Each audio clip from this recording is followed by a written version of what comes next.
अस्सलाम वालेकुम वरहमतुल्लाहि वबरकातुहू। दोस्तों, उम्मीद है कि आप सब खैरियत से होंगे। आज जिस टॉपिक पर मैं वीडियो बना रहा हूँ वो छुट्टी के हवाले से है।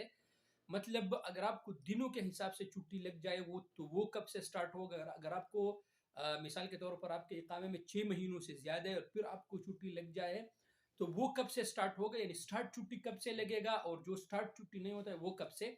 तो इस टॉपिक पर आप दोस्तों के साथ बात करना है। और अगर आप मिसाल के तौर पर आपको 7 महीने छुट्टी लगा, फिर आपने जाके 3 महीने छुट्टी गुजारा, बाकी आप सऊदी अरब आए, तो जो बाकी महीनों के जो पैसे बाकी किया आप उसको रिफंड कर सकते हैं, आप उसको वापस ले सकते हैं या नहीं। इस टॉपिक ये वीडियो मुकम्मल इस पे बना रहा हूँ। आप दोस्तों से रिक्वेस्ट है कि वीडियो पूरा देखें। और अगर आप मेरे यूट्यूब चैनल पे नए तो यूट्यूब चैनल को भी जरूर सब्सक्राइब कर ले।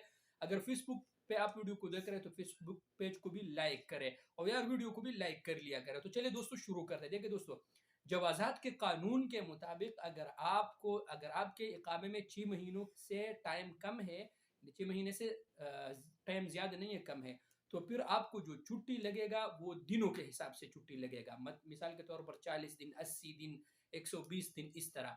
और ये छुट्टी आपका जो शुमार होगा, जिस वक्त से आपका कंपनी आपका छुट्टी लगाए तो ये उसी वक्त से शुमार होगा, यानी स्टार्ट होगा उसी टाइम से। ठीक है दोस्तों, इसमें यह नहीं है कि आपका छुट्टी एयरपोर्ट से स्टार्ट होगा। ये दिनों के हिसाब से जो खरूज आउदा लगते हैं वो जिस दिन से लगेगा उसी दिन से आपने उसको शुमार करना है। अब आते हैं वो छुट्टी जो महीनों के हिसाब से लगते हैं। मतलब 6 महीने से ज्यादा आपके इकामे में और आपने छुट्टी लगाया 7 महीना, 6 महीना, 8 महीना या इससे ना, तो इसमें अगर आपका छुट्टी लगा तो ये शुमार उस वक्त से होगा जब आप एयरपोर्ट से एग्जिट करें। एयरपोर्ट से जब आपको खरूज यानी खरूज का मुहर लगेगा उसी वक्त से आपका छुट्टी शुमार हो जाएगा। तो इन चीजों का आप लोग ख्याल रखें। अब बात है उस टॉपिक की तरफ। मिसाल के तौर पर आपने पैसे ज्यादा जमा की छुट्टी के लिए और फिर आपने 2 महीने गुजारे या 3 महीने गुजारा और बाकी आपके पैसे, क्या आप वो बाकी पैसे जो रसूम है आप उसको रिफंड कर सकते हैं या नहीं कर सकते। तो मेरे दोस्तों, जो छुट्टी के लिए जो पैसे आपने जमा किए, फिर आपने 1 महीने गुजारा, 2 महीने गुजारा, बाकी पैसे आप उनको रिफंड नहीं कर सकते। ये आप लोग याद रखिए।